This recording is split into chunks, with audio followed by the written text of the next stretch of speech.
Bapak Ibu yang dirahmati Allah Subhanahu wa Ta'ala, kemudian mutiara yang ketiga yang menjadikan manusia mulia ini adalah al-haya, yaitu rasa malu. Malu untuk berbuat maksiat kepada Allah, malu melakukan suatu keburukan, malu untuk melakukan dosa, dan bahkan malu meninggalkan kewajiban-kewajiban yang telah ditentukan syariat agama Islam. Rasa malu bagi seseorang adalah merupakan daya kekuatan yang mendorong berwatak ingin selalu berbuat pantas dan menjauhi segala perilaku yang tidak baik. Orang yang memiliki watak malu, ia adalah orang yang cepat menyingkir dari segala bentuk keburukan, bahkan suatu kejahatan. Dengan malu, seseorang mempunyai harga diri, tapi tanpa sifat malu, seseorang akan kehilangan harga diri. Maka Rasulullah SAW pernah mengatakan, malu itu tidak datang kecuali dengan kebaikan. Kalaulah seseorang sudah tidak mempunyai sifat malu, maka ia akan hilanglah harga diri. Ingatlah suatu perkataan yang mengatakan al-haya'u minal iman, bahwa sifat malu merupakan sebagian daripada iman. Kalaulah seseorang sudah tidak mempunyai sifat malu pada dirinya, sehingga ia melakukan kemaksiatan tanpa malu, maka ia sebagian imannya akan hilang. Akan tetapi rasa malu yang menjadi mutiara kemuliaan pada diri manusia ini akan sirna dengan adanya suatu sifat ketika ada dalam diri kita, yaitu sifat toma atau yang disebut dengan tamak.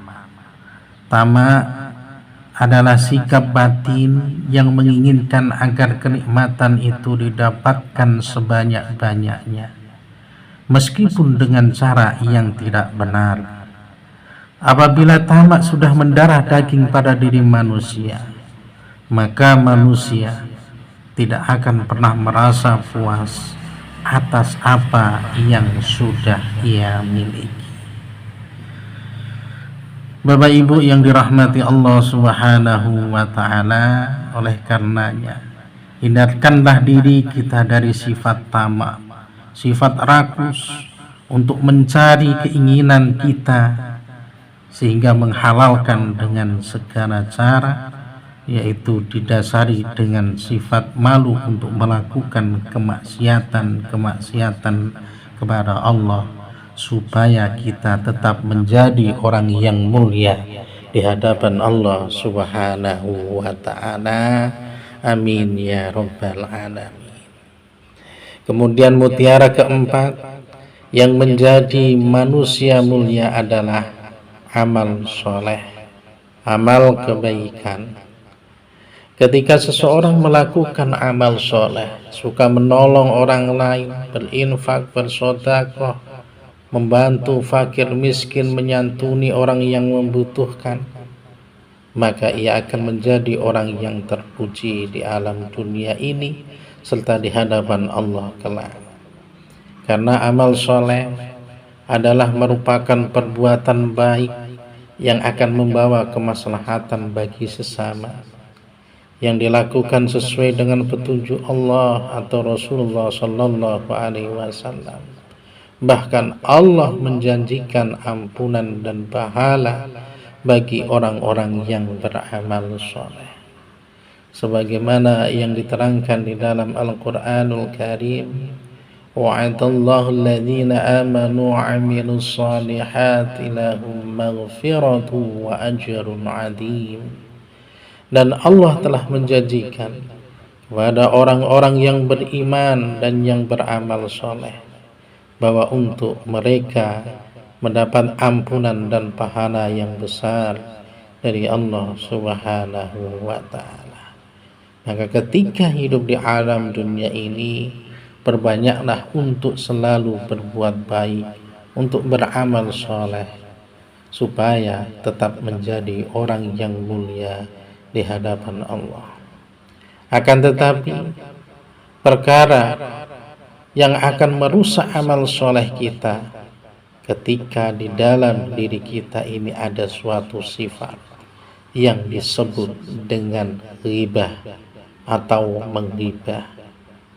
Ghibah adalah menceritakan keburukan seseorang kepada orang lain, dan memang orang yang diceritakan tersebut emang ia melakukan, itu yang disebut dengan ghibah.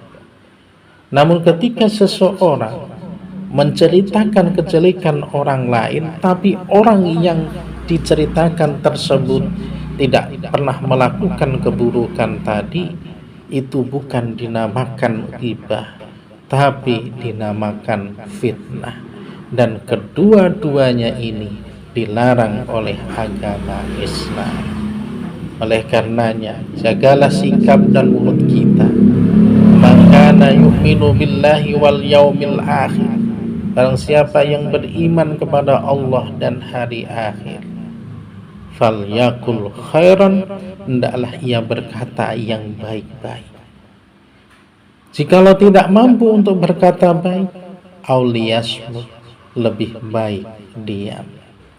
Dan digambarkan ketika seseorang ada yang menghibah, menggunjing orang lain, itu seakan-akan ia orang memakan bangkai saudaranya. Sebagaimana yang diterangkan di dalam Al-Quranul Karim, ayuhibbu ahadukum ayyakula lahma akhihi maitan fakarihtumuh wattaqullah innallaha tawwabur rahim. Dan janganlah kamu menggunjing sebagian yang lain. Senangkah salah seseorang di antara kamu memakan daging saudaranya sendiri yang telah meninggal? Tentu kamu membencinya. Takutlah kepada Allah, sesungguhnya Allah itu Maha penerima taubat dan Maha penyayang. Ibu-ibu, bapak-bapak yang dirahmati Allah, mudah-mudahan kita dapat menjaga mutiara yang telah diberikan kepada kita, sehingga kita menjadi orang yang mulia di hadapan Allah, dan kita menghindarkan dari sifat-sifat yang bisa menghilangkan dari kemuliaan mutiara yang telah diberikan Allah kepada kita, supaya kita nantinya menjadi orang yang selamat, baik selamat di dunia maupun selamat di akhirat. Amin ya rabbal alamin.